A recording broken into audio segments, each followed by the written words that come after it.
Let's go to Nigeria. Finally, according to what we've seen on the news media, the Port Harcourt Refinery has begun production. I think we have videos now. The Port Harcourt Refinery, we understand, right now has commenced processing of crude oil in Port Harcourt, and this is quite a milestone. So that's the visual that's coming in from the NNPCL, announcing that the refinery will operate at 60% capacity, processing 60,000 barrels per day, and will ramp up production to 90,000 barrels per day after performance test. So we needed to show you what the NNPCL is conveying to Nigerians, and this is the breaking news coming in from the NNPCL that the much awaited, this postponement has been like 6 or 7 times. Eventually, they said they are ready to start processing and want to see the trucks filing out of that. Now, the Port Harcourt Refinery in Nigeria has officially started producing petroleum products as of November 26, 2024. According to the Nigerian National Petroleum Company Limited, NNPCL, the refinery has commenced crude oil processing, marking a significant milestone in the country's energy sector. Now, the refinery is currently operating at 90% capacity, producing 60,000 barrels of oil per day.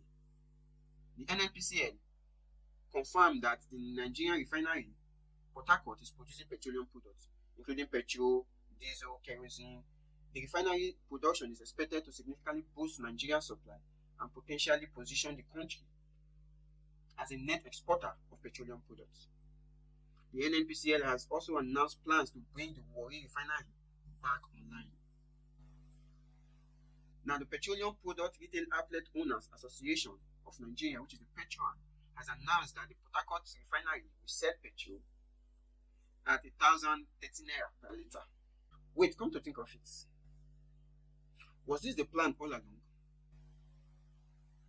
It's just, it's just a friendly question, Was this the plan all along? To stall for time? That way, Dangote Refinery can come upstream, knowing the fact that it's a private entity. They will use the pricing to adjust their own pricing. Because of a fact, had it been the NNPCL informed Nigerians that the refinery which billions have been spent, to refurbish, has been upstream, there would be no way they would have been able to sell petrol at this price without the people revolting against them. So it was a very clever effort made by these people, a very clever approach.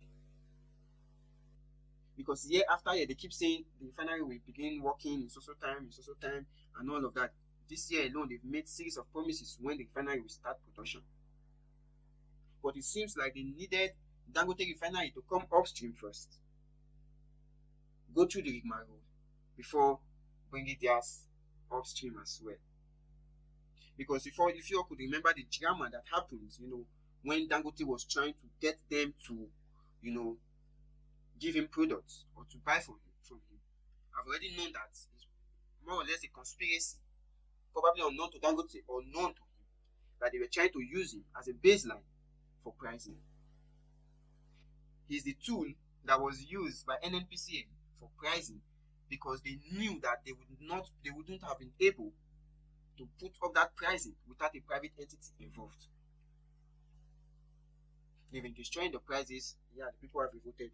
But this was a deal breaker, that you have a refinery in your own country, public owned, and yet you want to fix price at that amount. The people would have revolted.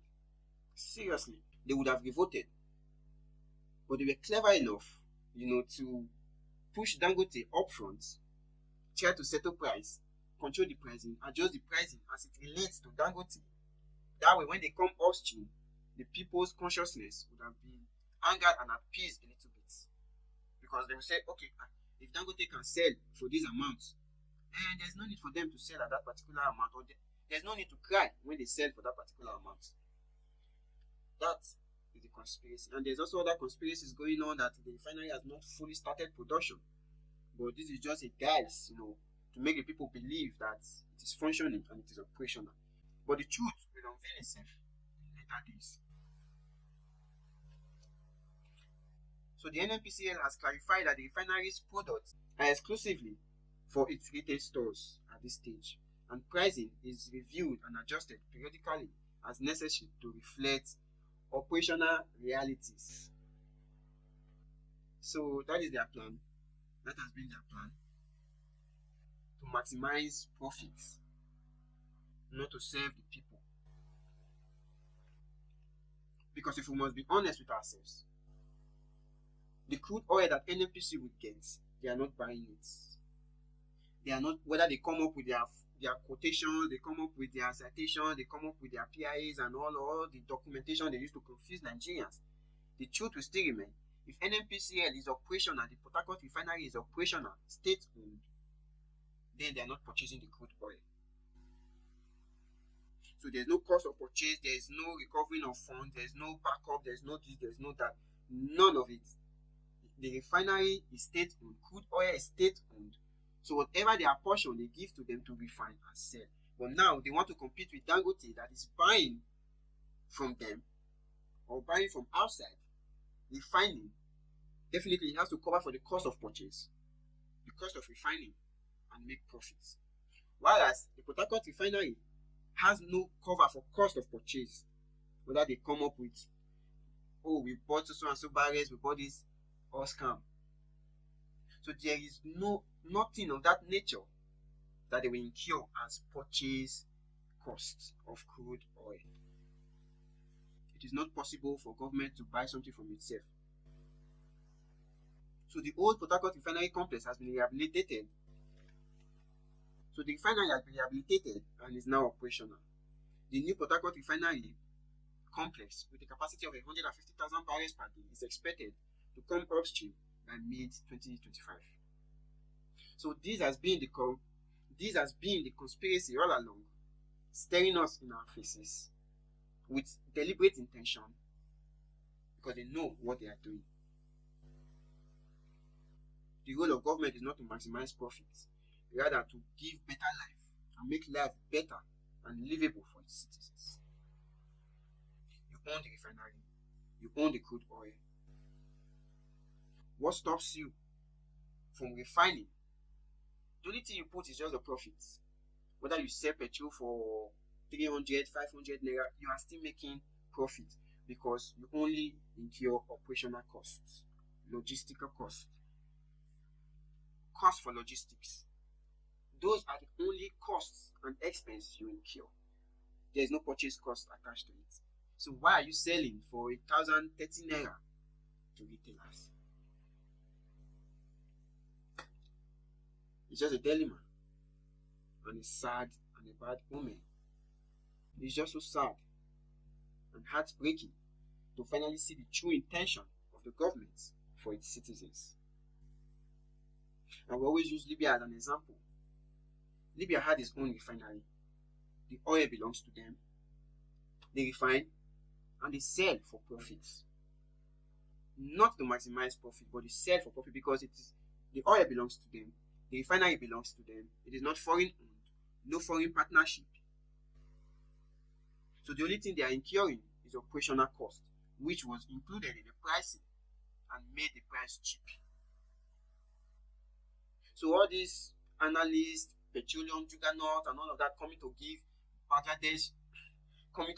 analysis on why petrol product cannot be cheap and all of that, they are just saying jargons, covering up for the ineptitude and the bad consciousness of what the government stands for. Because what is natural is natural.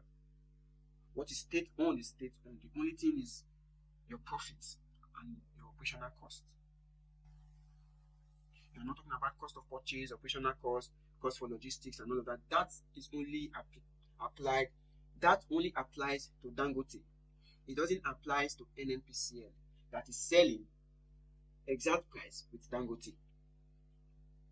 So Dangote or NNPCL is supposed to be selling way cheaper, if not half of the price of what Dangote is selling. That should have been the benchmark. because they only need to cover for their logistics and a little bit percentage of profits. But yeah, you see them, they will come and start telling you they took loan to do this, to do that, they want to fix it, and they need to get back their loans, they need to get this done, get that. They have backlogs of loans they want to pay for the money they spent to revitalize, or rehabilitate the refinery. They need to pay it back. It's still the same thing. Your profit margin minus your operational costs, you can as well pay your debts. You don't need to hold any citizens on their neck, choking them because you have all this, oh, we have to pay this, we have to pay that operational costs and all of that. They're just jokers. I guess my case.